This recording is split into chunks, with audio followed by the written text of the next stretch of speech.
أعوذ بالله من الشيطان الرجيم بسم الله الرحمن الرحيم السلام عليكم ورحمة الله وبركاته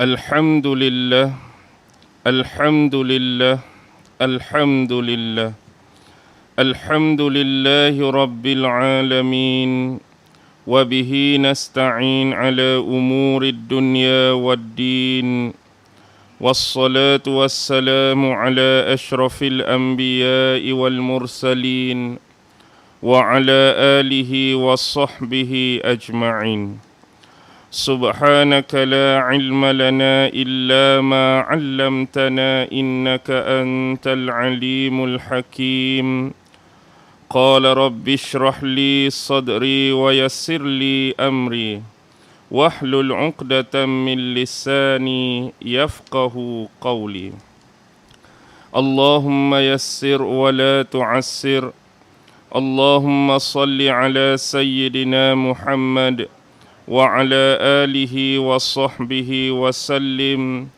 ولا حول ولا قوة إلا بالله العلي العظيم أما بعد الحمد لله syukur kehadrat Allah Subhanahu wa taala kerana dengan limpah kurnia rahmat kasih sayang dan inayah daripada Allah Subhanahu wa taala, alhamdulillah pada malam ini sekali lagi kita sama-sama dapat dipertemukan oleh Allah Subhanahu wa taala, dan mudah-mudahan pertemuan ini dapat memberikan sedikit pencerahan dan ilmu kepada kita semua insya-Allah.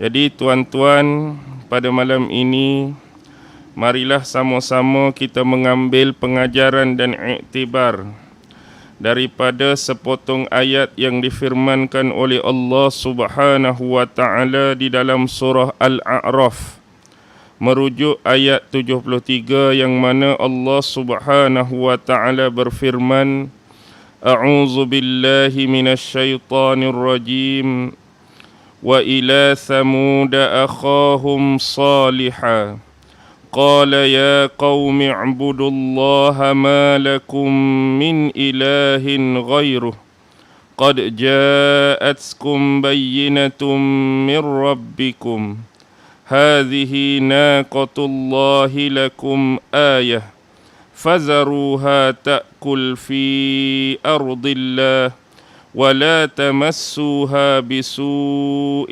فيأخذكم عذاب أليم. Al-A'raf ayat 73.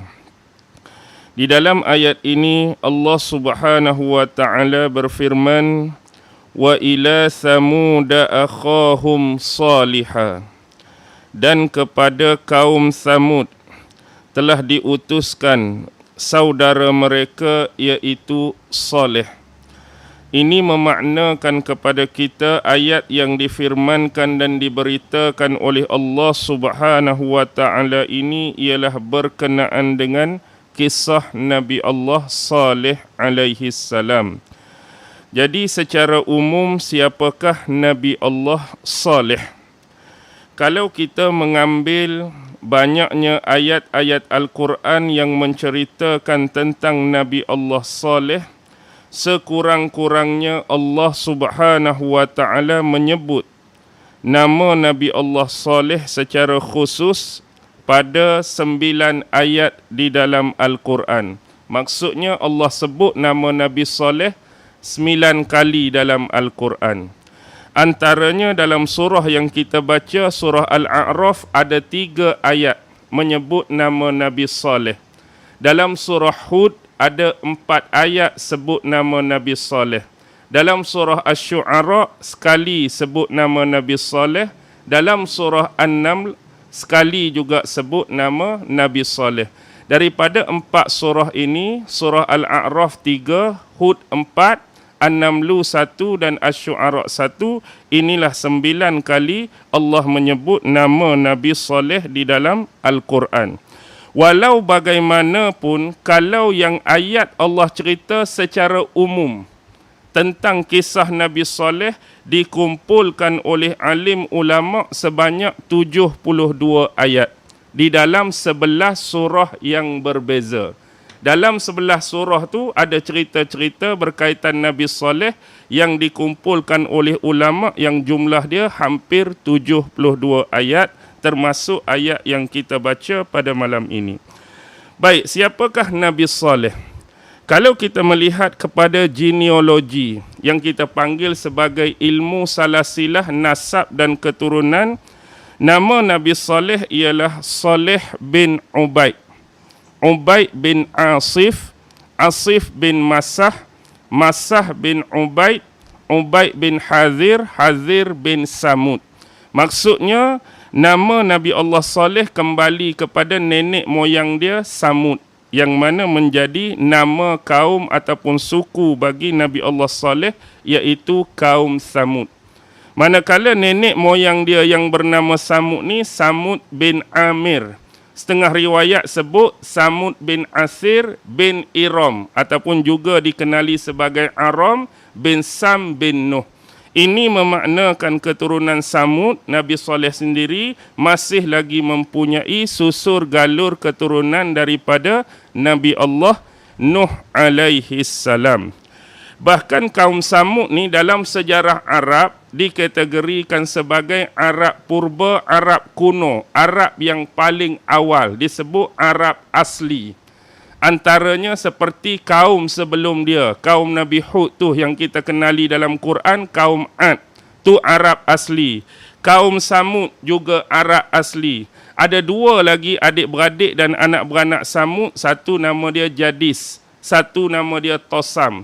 Jadis pun Arab asli, Tosam pun Arab asli, Imlik pun Arab asli, Wabar pun Arab asli, Jurhum Ula pun Arab asli. Ni antara Arab-Arab yang kita kenal sebagai Arab permulaan dalam sejarah. Baik, bilakah dianggar untuk kita cari tarikh yang tepat memang amat mustahil.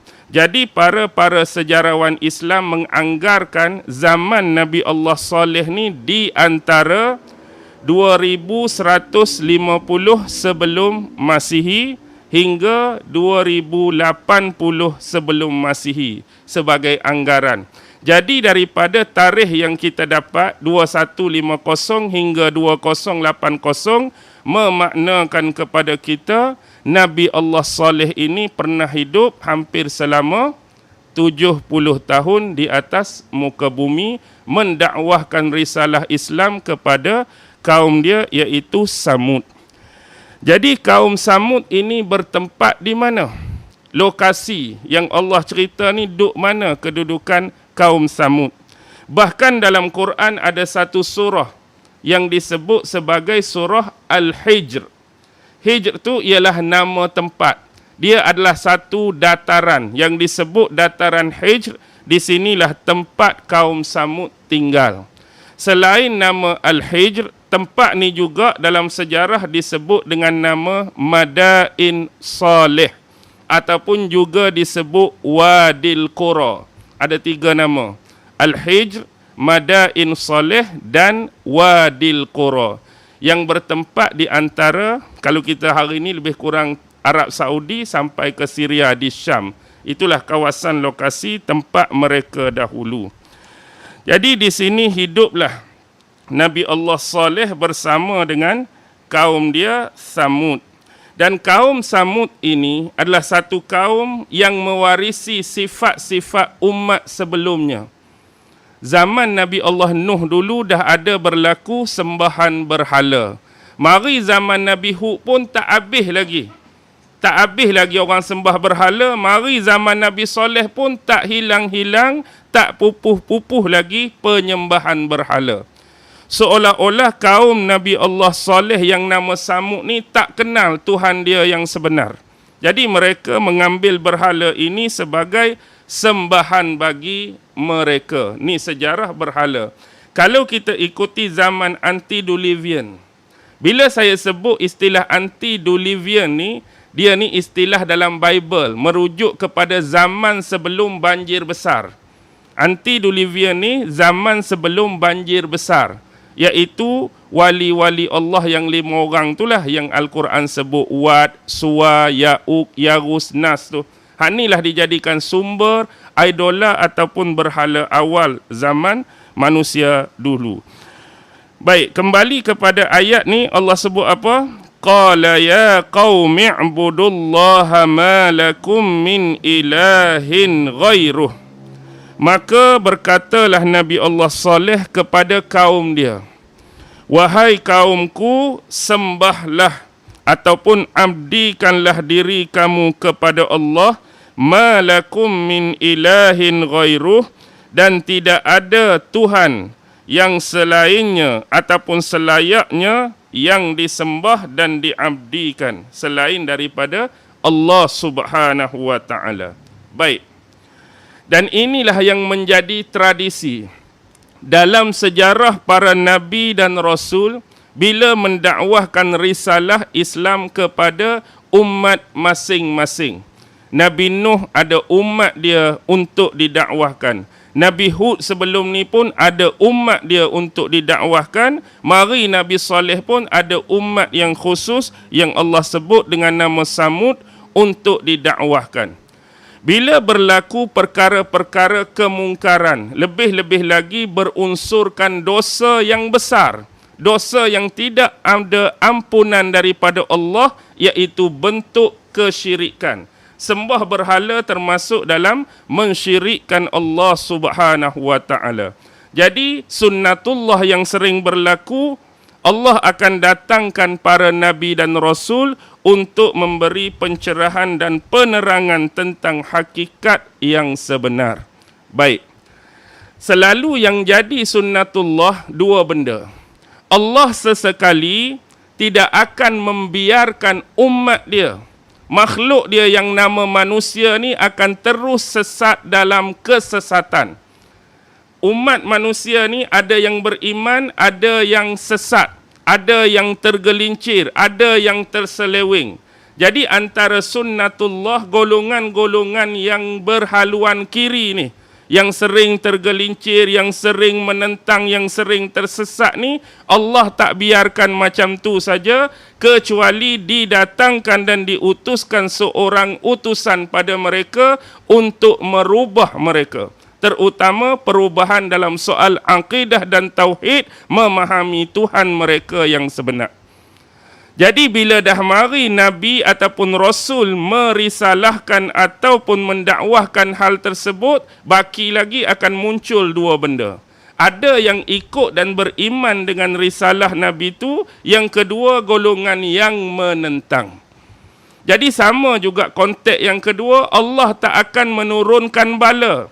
Allah tak akan menurunkan azab kepada sesuatu kaum sebelum didatangkan Nabi. Satu, Allah tak bagi umat dia tersesat, wak mai Nabi, wak mai Rasul. Dan Allah nak hukum lagu tu, nampak macam tiada berlaku keadilan. Allah hukum dia, Allah bala dia, Allah azab dia, tapi Nabi tak hantar. Dalam soal kita bercakap keadilan, memang tidak ada sangkut paut pun dengan Allah Subhanahu wa taala. Allah Maha segala-galanya.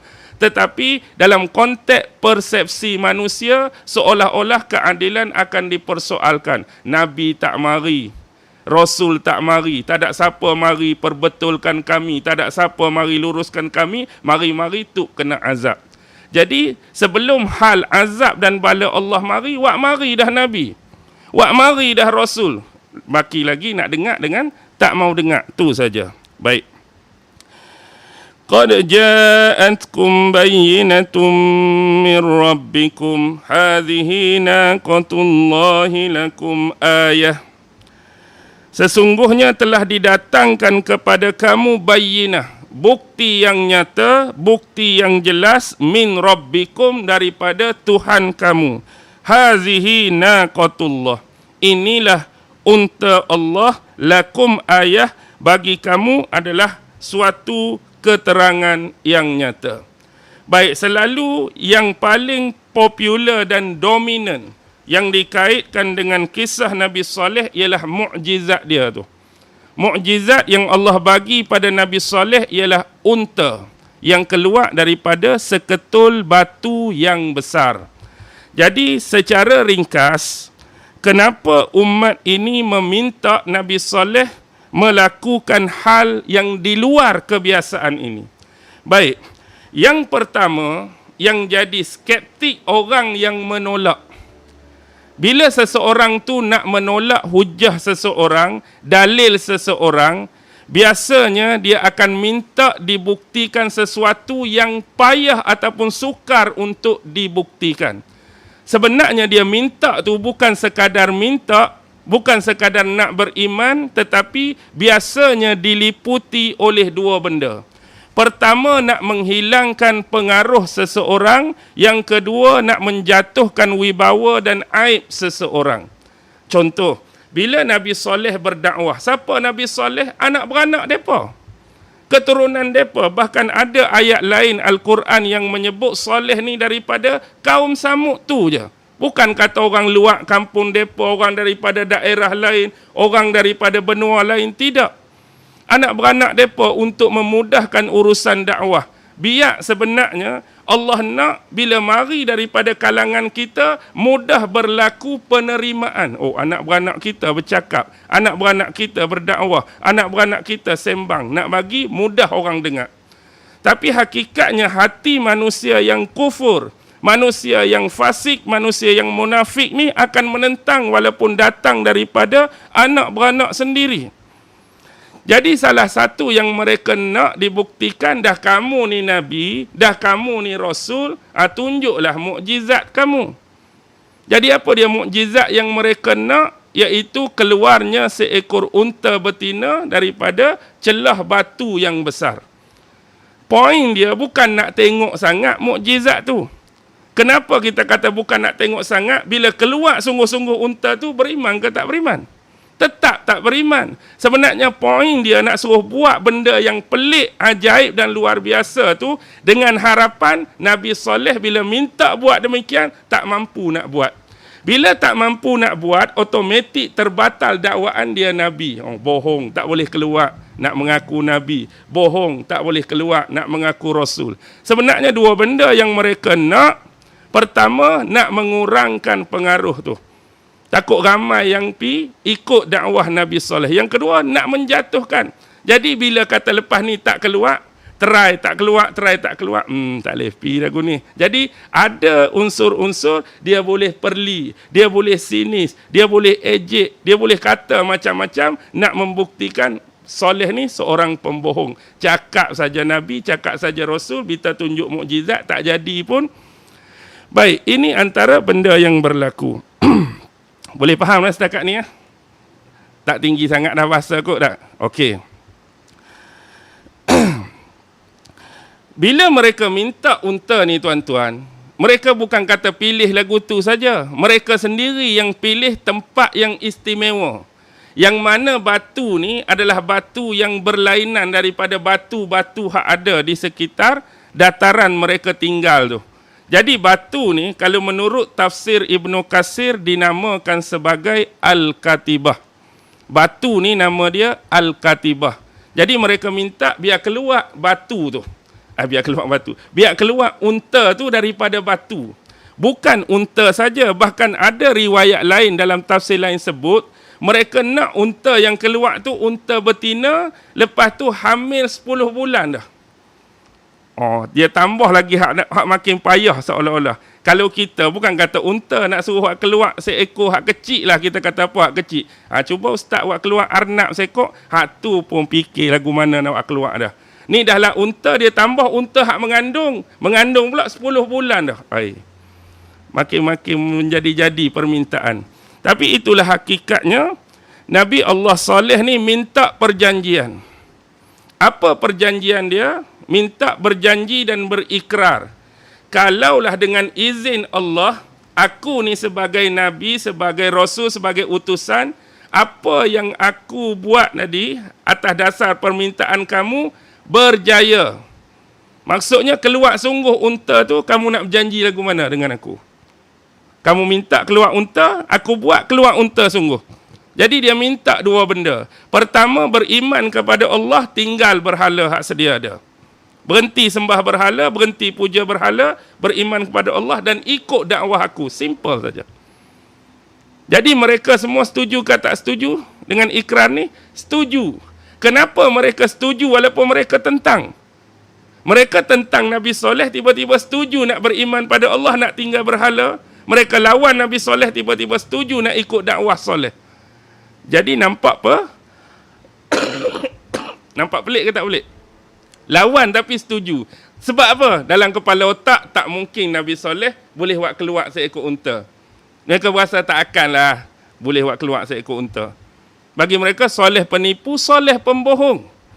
Tak apa, Nabi Soleh solat 2 rakaat di tempat solat dia, kemudian memohon kepada Allah agar dibuktikan menerusi unta yang keluar. Jadi dengan izin kekuasaan Allah, tiba-tiba batu yang kata Al-Katibah tadi,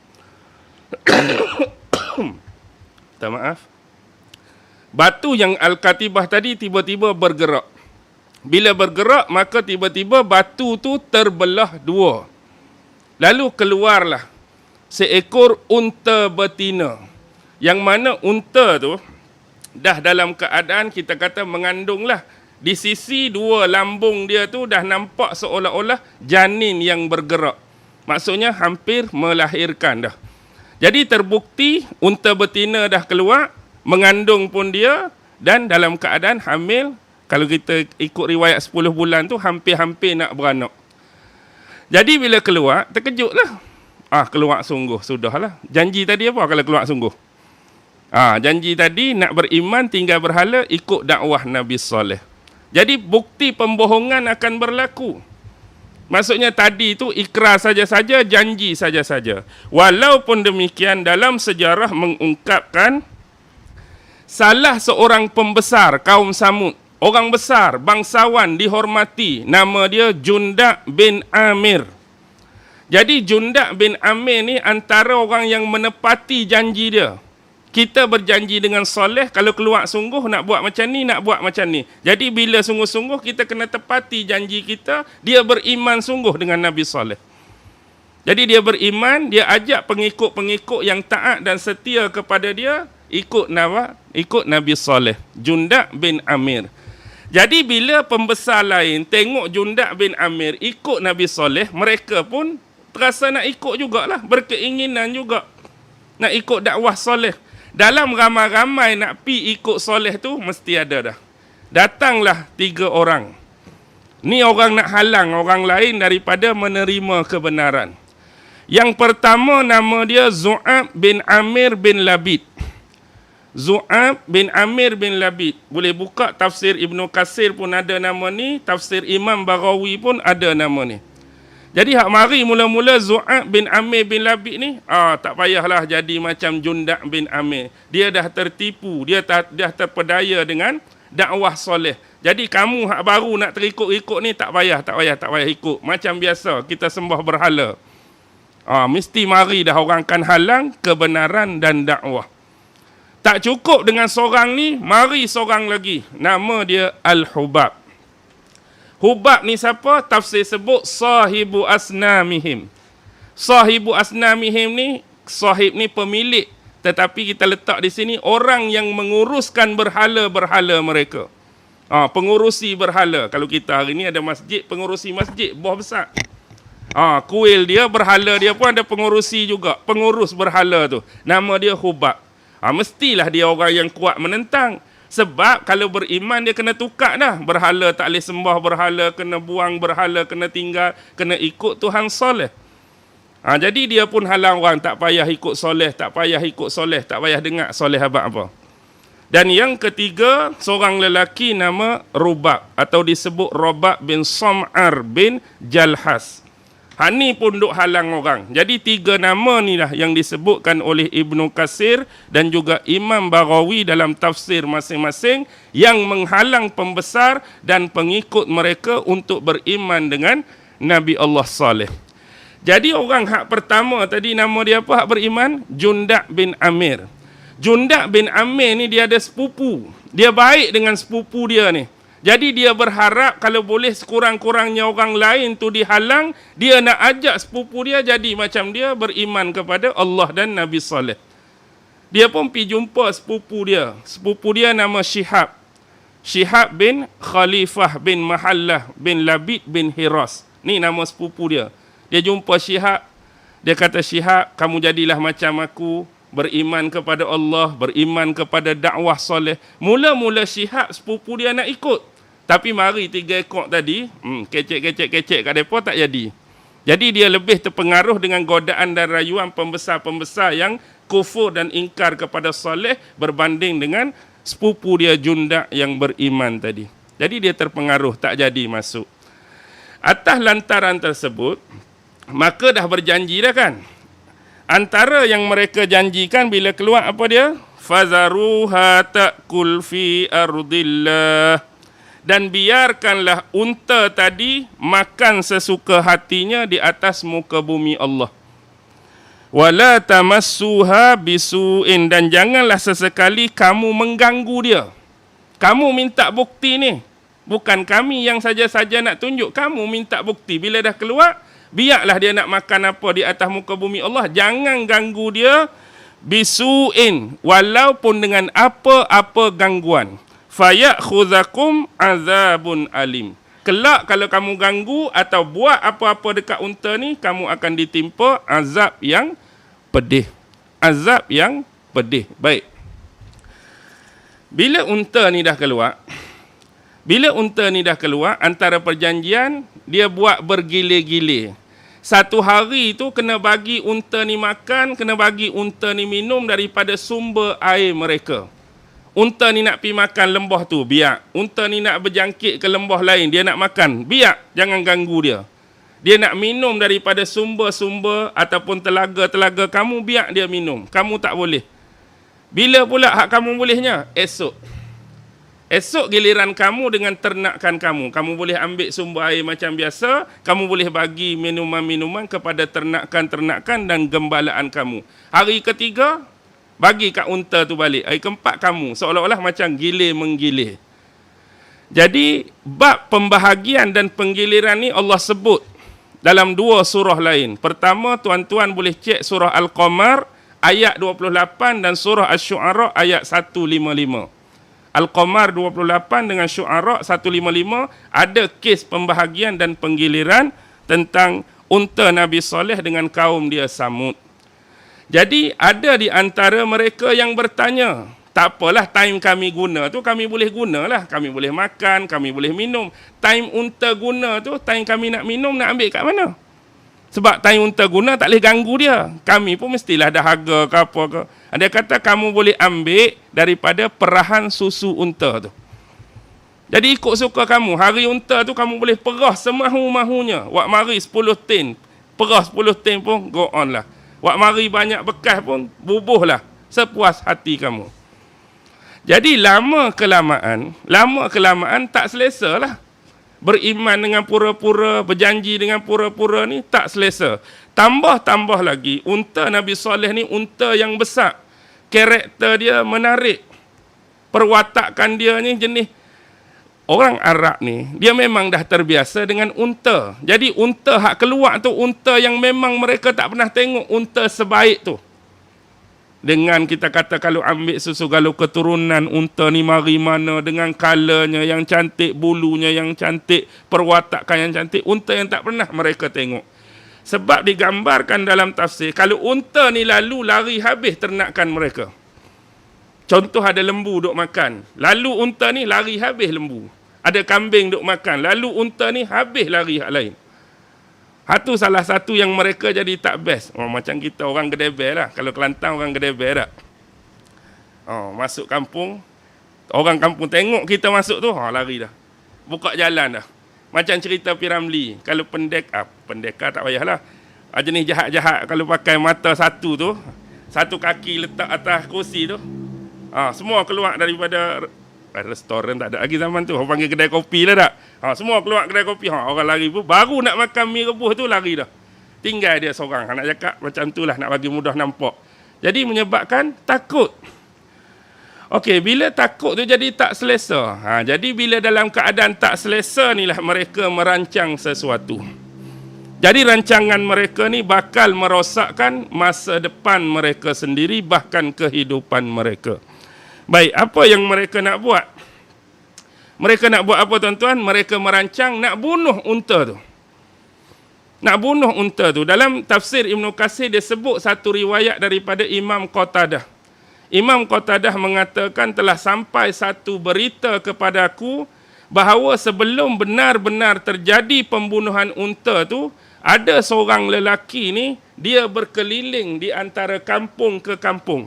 Maksudnya, dia keliling kampung ni, dia pergi rumah orang tu, dia pergi rumah orang ni, nak tanya pandangan dan pendapat. Rumah pula bukan rumah orang beriman lah, confirmnya. Rumah orang-orang hak jenis lawan ni. Pergi rumah orang tu tanya, lagu mana ni unta ni? Serabut perut dah kita, serabut pedai dah dengan unta ni. Nak buat lagu mana? Apa pandangan hang? Kawan ni cakap gini, dia pergi pula tu. Apa pandangan hang unta ni? Jadi kesimpulan daripada hak dia round dan pandangan ramai tu, suruh buat apa kat unta tu? Suruh bunuh unta tu. Jadi satu yang besar ni, kalau bunuh apa jadi? Allah dah sebut ni, fayakhuzakum azabun alim, kamu akan ditimpa azab yang pedih. Tapi kufur punya pasal, ingkar punya pasal, apa nak jadi? Jadilah. Maka dia bukan saja ambil pendapat geng lelaki, bahkan geng perempuan pun dia ambil pendapat. Geng perempuan duduk dalam kemah-kemah tertentu, dia ambil pendapat. Baik, ketika mereka berbincang dan bermesyuarat tu, dalam tafsir naik dua nama. Seorang perempuan, nama dia ialah Unaizah. Unaizah binti Ghanam bin Mijlas.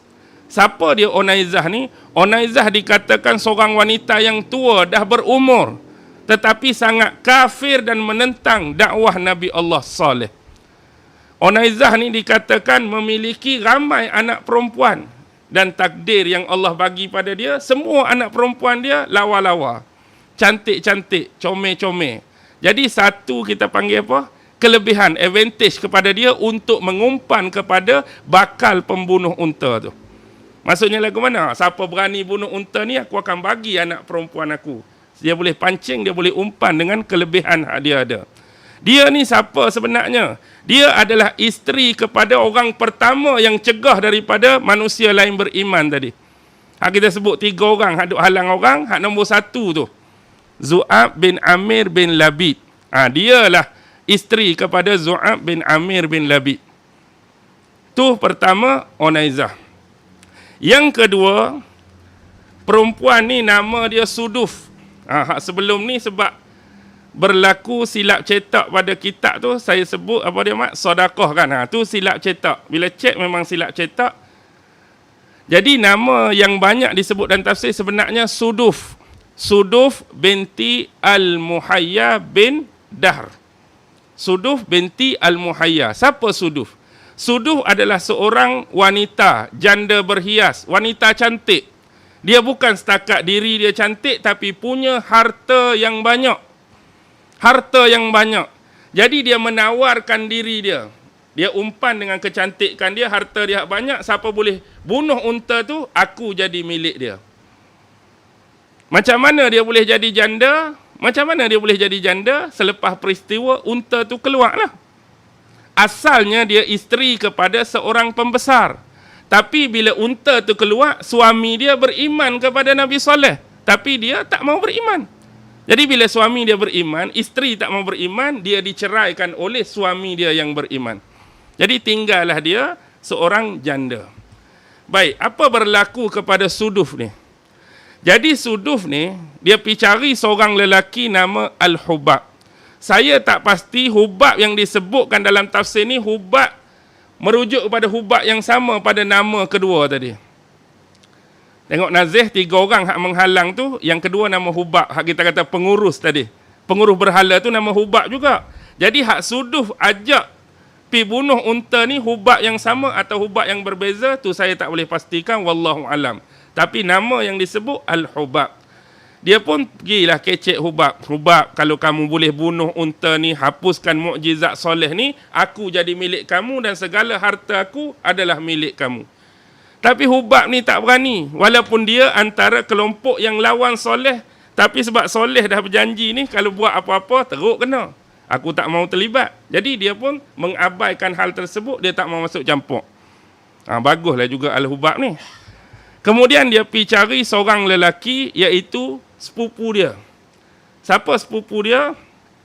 Sepupu dia ni dikatakan bernama Misdaq. Ada setengah pronunciation Arab sebut Musaddaq.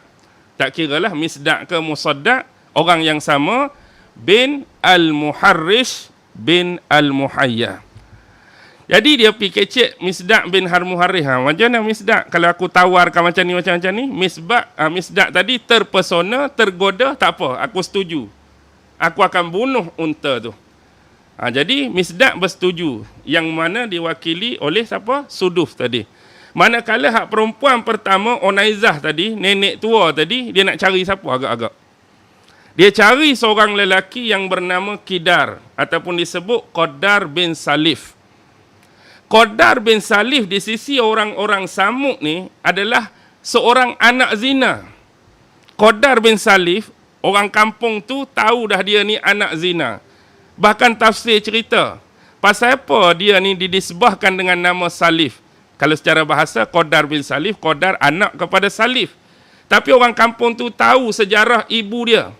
Yang mana ibu Qadar ni, sebelum kahwin dengan Salif tu, dia ada kekasih gelapku. Main kayu, bukan main kayu tiga sebab dia tak kahwin lagi. Kira jenis berzina lah. Jadi berzina dengan seorang lelaki yang bernama Sahyat. Jadi bila dia berzina dengan Sahyat, mengandung. Masa tu Sahyat tinggalkan dia.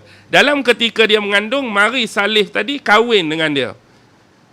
Jadi bila Salif kahwin dengan mak kepada Qadar, dan Qadar ni lahir dalam ikatan perkahwinan mak dia dengan Salif, bila lahir, orang sebut Qadar anak kepada Salif. Sebenarnya Salif tu bukan bapak dia. Orang pun tahu dah dia ni anak zina. Dan disebutkan ciri-ciri dia. Dia ni seorang yang berambut hitam, mata dia berwarna biru, tubuh dia berbulu kemerah-merahan, dan dia ni jenis sado tapi pendek. Jenis orang yang jenis, kalau kita tengok sifat-sifat tu, kira cemerlang lah nak jadi pembunuh ni. Jadi kawan tu setuju. Kalau setuju, aku bagi anak perempuan aku. Okey. Jadi sebelum nak buat, unta ni unta mukjizat. Bukan unta biasa. Kalau unta biasa, 2 orang cukup dah. Jadi dia berasa tak cukup 2 ni, dia pi lagi. Rekrut 7 yang lain. Di kalangan yang dikenali. Baik, 7 ni, Allah sebut dalam Quran kan. Cuba cek surah An-Naml ayat 48. An-Naml 48, Allah berfirman, wa kana fil madinati tis'atu rahtin yufsiduna fil ardi wa la yuslihun. Wa kana fil madinati, dalam tafsir sebut ai Madinati Samud, bandar Samud, Madinah tu. Kemudian tis'atu rahtin ai tis'atu nafar, 9 orang lelaki. Yufsiduna fil ard, yang suka melakukan kefasadan dan kerosakan di atas muka bumi, wala yuslihun, dan mereka tak buat pun kebaikan. Jadi 9 ni siapa? 2 campur 7 hak lain. Tetapi bila kita rujuk tafsir-tafsir, dia ada sedikit perbezaan. Antara nama yang diberi 7 orang ataupun 9 campur 2 tu, nombor 1 Da'ma. Da'ma. Yang kedua Da'im. Yang ketiga Hirma. Yang keempat Huraim. Huraim. Yang kelima Dabun. Da alif ba. Dabun. Yang keenam Riyab. Yang ketujuh, cukup dah ke? 6. Da'ma, Da'im, Hirma, Huraim. Yang kelima Dabun. Yang keenam Riyab. Yang ketujuh Sawab. Sawabun. Yang ke-8 Mista'. Mim sin ta'ain. Mista'. Yang ke-9 Qadar bin Salif. Kalau kita ambil 9 nama ni, nama siapa yang hilang? Musaddaq tadi tak ada, seolah-olah. Jadi untuk tafsir Al-A'raf ayat 77, nama Musaddaq naik. Tapi tafsir An-Naml ayat 48, hilang nama Musaddaq, yang ada cuma nama Qadar. Apapun itulah himpunan, lebih kurang tentang 9. Tis'atu rahtin dalam ayat tadi. Baik, apa yang mereka nak buat? Misdaq dengan Qadar ni dia akan gunakan laluan yang berbeza. Maksudnya laluan ni pun unta akan guna, laluan ni pun unta sering guna. Jadi dua-dua ni pasang perangkap di tempat yang berbeza. Jadi bila unta ni lalu, kebetulan unta ni lalu kawasan perangkap yang dipasang oleh Misdaq tadi ataupun Musaddaq. Bila kena perangkap ni, terlekat kat perangkap tadi, Musaddaq ni dia panah. Bila panah, bidikan anak panah dia tu kena kat mana? Bidikan anak panah dia kena pada betis. Betis unta tu menyebabkan unta tu rebah. Bila unta tu rebah, marilah Qadar bin Salih tadi. Mula-mula Qadar bin Salih ni dia tetak di belakang. Tetak di belakang menambahkan kelukaan pada unta tu menyebabkan unta tu rebah. Unta tu kita kata dah satu kena panah dah kalau macam orang. Kena panah dah. Yang kedua kena tetak pula. Jadi dalam keadaan nazak tu, dia pesan kepada anak dia. Bagaimana pesanan dia, bentuk komunikasi dia, wallahu alam lah. Tafsir sebut, pesan suruh anak dia lari. Takut nasib yang diterima anak dia sama macam dia, kena bunuh. Jadi anak unta tu larilah meninggalkan ibu dia. Bahkan dalam riwayat Imam Ibnu Katsir pun sebut, riwayat daripada Abdul Razak, daripada Ma'mar, daripada orang yang mendengar daripada Hasan Basri tu, unta tu lari pi ke tempat satu ketul batu. Tak tahulah batu tempat mak dia keluar dulu ke batu lain. Jadi di situ seolah-olah dia berbicara. Bahkan disebut kalimah tu. Ya Tuhan, di manakah ibuku? Jadi dia mengeluh 3 kali. Kemudian satu riwayat sebut unta tu masuk dalam batu, hilang dan lenyap macam tu. Satu riwayat lagi, dia pun terima nasib yang sama seperti ibu dia. Bila ibu dia kena bunuh, orang cari dia, dia juga kena bunuh. Jadi itu ada riwayat 2 berkenaan dengan anak unta tu. Biarlah anak unta tu ibu ni. Jadi bila dalam keadaan nazak tu, mari Qadar bin Salih. Qadar bin Salih ni ayat 77. Mana ayat 77? Al-A'raf. Baik, ayat 77 dia sebut apa? Fa'aqarun naqah. Maka mereka membunuh unta tersebut dengan cara al-aqar kan. Boleh beza dah tak sembelihan sebelum ni? Orang tak pernah dengar, payah. Sebab teknik sembelihan orang Arab ni dia ada 3 jenis. Pertama, inhar yang Allah sebut. Fasalli li rabbika wanhar. Salah satu bentuk dia inhar. Salah satu lagi zabih. Yang Allah sebut. Wa fadainahu bizabhin azim. Sembelih juga. Inhar pun sembelih binatang. Zabih pun sembelih binatang. Fa'aqaru. Al-aqar pun sembelih binatang. Jadi apa beza inhar, apa beza zabih, apa beza angkot, sedangkan semua-semua sembelih binatang. Teknik yang berbeza. Kalau inhar, fasalli li rabbika wanhar. Inhar tu cara sembelih dia unta saja biasa. Kita akan bawa benda tajam, mata tombak ke pedang ke, kita berdiri sebelah unta, kita cucuk saja. Tusukkan alat tu kat leher dia, keluar darah, dia akan mati dengan cara tu. Itu dipanggil cara inhar. Kalau zabih, kita sembelih macam kita ramai-ramai ni lah. Perebah binatang tu, pegang ramai-ramai, sembelih.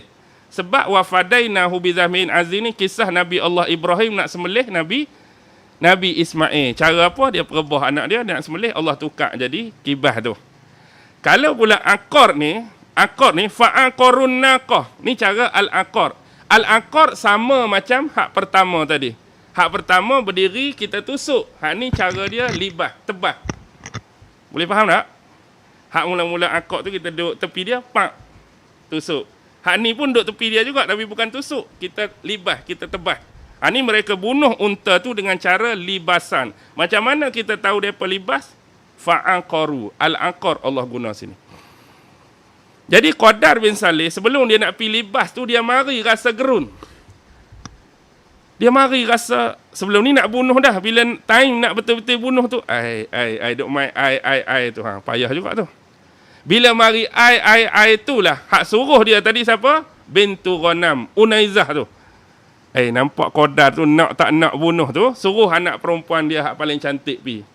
Pi duk dekat kawan tu, buka cudung muka, buka cadar muka, pamerkan kecantikan dia. Orang ni hak duk tengah tengok perempuan cantik, biasa jadi lagu mana? Tadi tak berapa nak ni dah tengok. Mari hak perempuan cantik. Kalau aku bunuh boleh kawan ni. Tak ada apa. Terang. Dia mari semangat lain. Macam selalu kita cerita semangat ni, macam mak kita suruh angkat tong gas kan. Tong gas tu hak habis dah. Nanti Pak Cik Din mari hantarlah depan rumah hak penuhnya. Kita punya malas punya angkat tong gas padahal habis dah. Nak bawanya mana? Daripada dapur keluar pi laman rumah je pun.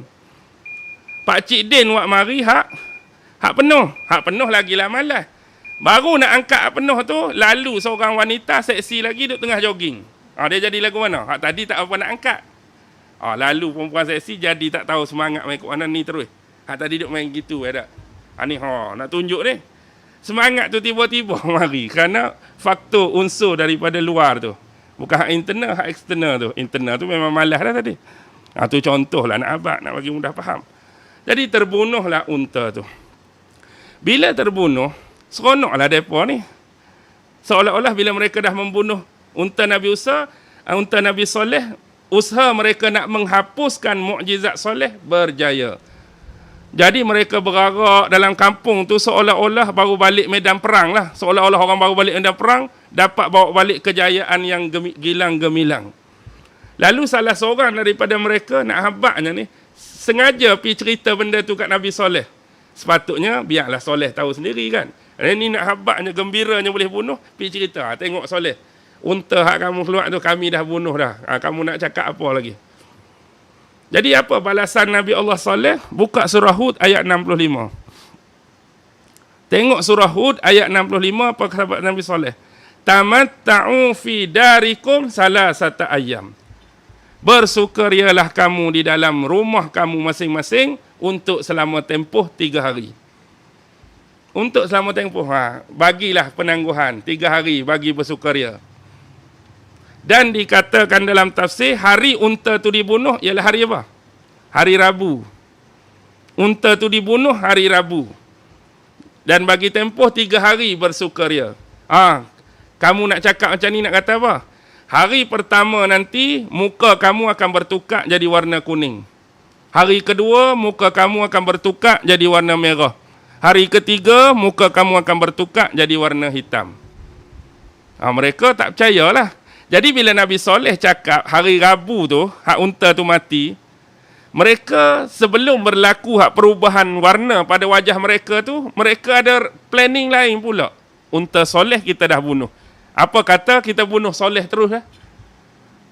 Jadi mereka merancang lepas hari Rabu, petang dan malam tu, malam ni kita pergi rumah Soleh, kita serbu rumah dia, kepung rumah dia, kita bunuh Soleh, bunuh semua anak-beranak dia. Jadi mereka pun ngepung lah. Bila kepung tu, Allah mari bentuk lagu lain lah. Daripada leringan bukit tu, time mereka nak pergi rumah Nabi Soleh tu, turun batu-batu yang banyak, kena habis mereka. Bukan semua lah api tu, hak kira hak merancang hak nak pergi tu lah. Jadi bila mari batu kena, lingkup habis, mati habis. Sebab mereka kata apa?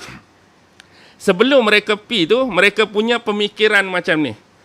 Alang-alang, kalau betul-betul hak Soleh cakap, bila kita bunuh unta dia, lepas pada ni, mari apa?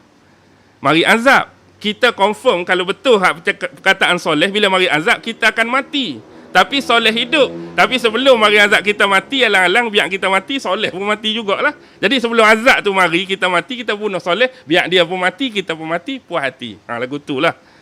Jadi malam tu lah sebab nak bunuh Soleh dulu sebelum mari azab tu.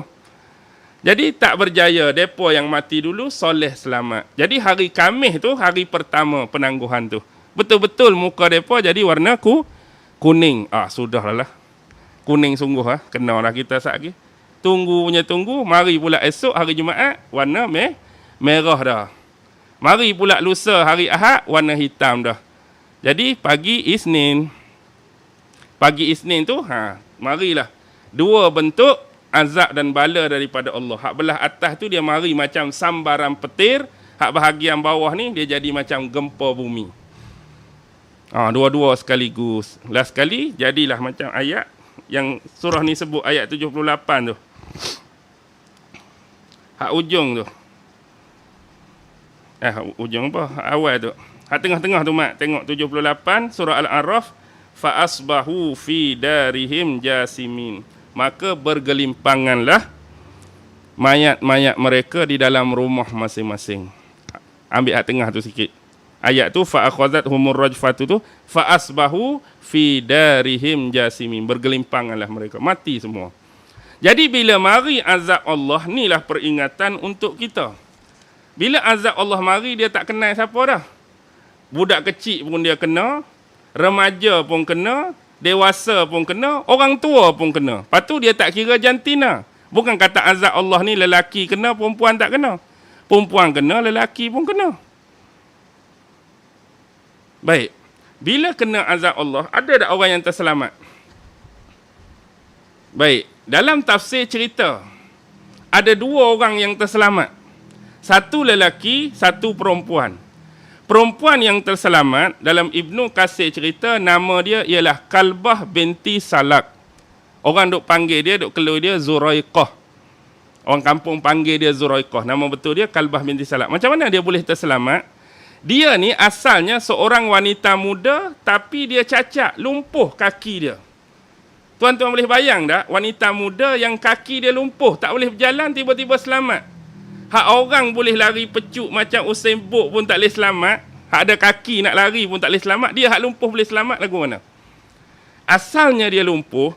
Bila mari azab Allah tu kerana terlampau terkejut dia tengok azab Allah. Orang terkejut ni dia boleh jadi macam-macam. Orak dia hak rosak sebelum ni pun dia jadi, terkejut berat. Boleh bangun, lari.